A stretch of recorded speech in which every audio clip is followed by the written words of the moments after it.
सबके सहारे लाखों,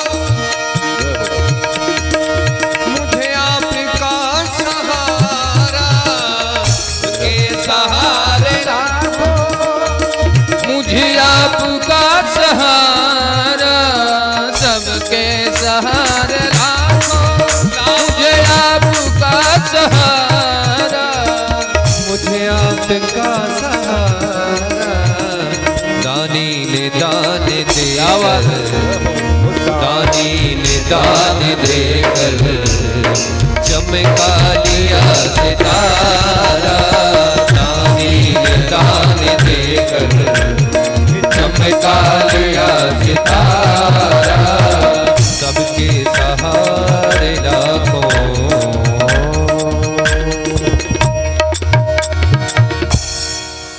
पूरा भजन सुनाऊं क्या?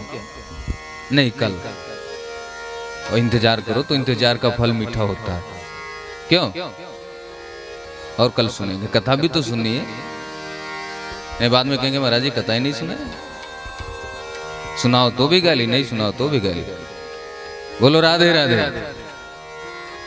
भक्तन के गाली में आशीर्वाद हो गए, जम के दियो कछु फर्क ना पड़ेगा।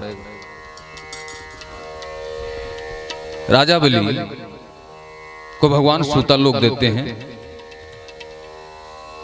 भाव के वश में है भगवान, भाव बिना सब साधन झूठो, बिरथा सकल विधान। भाव नहीं तो निधिवन मधुवन, लागत सब वीरान।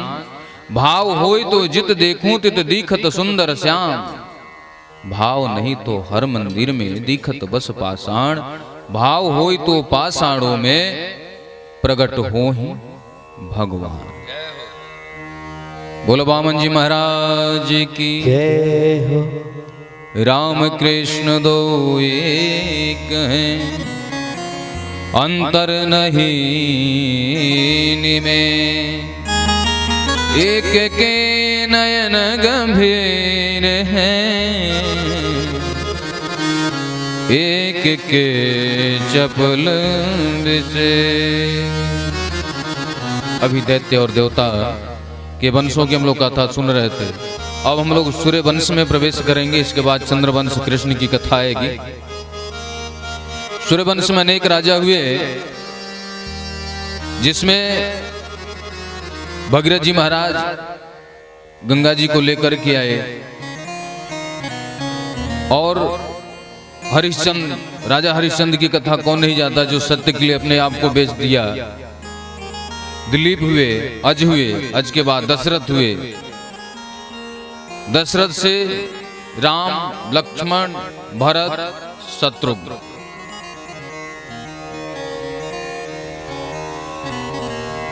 सूर्य वंश में सुखदेव जी महाराज वर्णन करते हैं,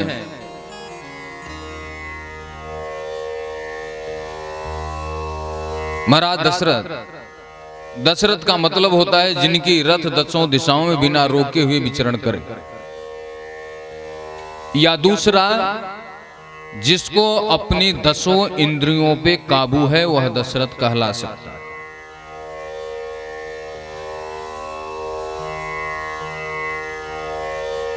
सब कुछ है, धन सुख संपत्ति सब ऐश्वर्य है, कोई पुत्र नहीं है। तो राजा दशरथ ऋषियों के पास जाते हैं, ऋषियों से निवेदन करते हैं, प्रभु आप कृपा कर दो। आप जैसे संत कल्प वृक्षों के नीचे बैठने के बाद भी मुझे संतान की प्राप्ति न हो तो ये तो मेरा दुर्भाग्य होगा। संतों ने समझाया, राजन थोड़ा सा इंतजार करो, पुत्र प्राप्ति के लिए यज्ञ कीजिए, जिससे आपको संतान की प्राप्ति होगी।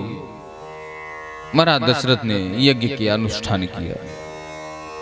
एक कहीं बार भूपति मन माही, कहीं बार भूपति मन माही, कहीं बार भूपति मन माही, कहीं बार भूपति मन माही। वाई गलाने मोरे सुतनाए,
धरो धीर हो यह सुतचारी, धीरज रखो यज्ञ करो। यज्ञ करने के फलस्वरूप अग्नि देवता जरूर लेकर के आए, महाराज को दिए। महाराज ने अपने रानियों को दिए। 3 रानियों से 4 संतान की प्राप्ति हुई। राम जी जैसे जन्म लिए प्रकट हुए। श्रीमद् भागवत महापुराण में कहा गया कि भगवान ने जन्म नहीं लिया है, अभी तो प्रकट हुए हैं, 4 भुजा धारण करके प्रकट हुए हैं। जो लोग कहते हैं कि भगवान जन्म लेते हैं, वो या तो वास्तविकता को जानते नहीं या तो जानने की कोशिश नहीं करते। परमात्मा कभी किसी के गर्भ से जन्म नहीं लेता, प्रकट होता है। और जो गर्भ से जन्म लेता है वो मरता है, भगवान कभी मरता भी नहीं। भगवान प्रकट हुए तो माता जी बोली, प्रभु आप भगवान बन करके आए हो? बोले हाँ, तो आपने बुलाया था। तो मैं तो ये बोली थी कि आप बेटा बन करके आना, आप तो बाप बन करके आए हो। तो मैंने सोचा कि मैं बड़ा बन करके चलो तो आप लोगों की रक्षा करूंगा, कोई बात आ जाए। तो बोले नहीं, आपको बेटा बनना है। राम जी छोटा सा लाला बन गए। मैया दरवाजा खोल दो, बाहर इतने देर से लोग बैठे हुए हैं, दर्शन करबे काजे, साधु संत आए हुए हैं। दरवाजा खोल तो रो तो सही। अब जैसे ही राम जी रोए वैसे चंद्रमा जी भी रोने लगे। राम जी ने कहा, क्यों भैया आप क्यों रो रहे हो? बोले क्या बताऊं, दुख है। अरे सारी दुनिया खुशी मना रही जन्म पे, आप रो रहे हो? आप क्यों रो रहे हो? आपके रोने का कारण क्या है? चंद्रमा जी बताते हैं। मास दिवस करे दिवसी भा, मर मन जाने को, रथ समेत रवि थक्यों, निशा कवन विधि हो।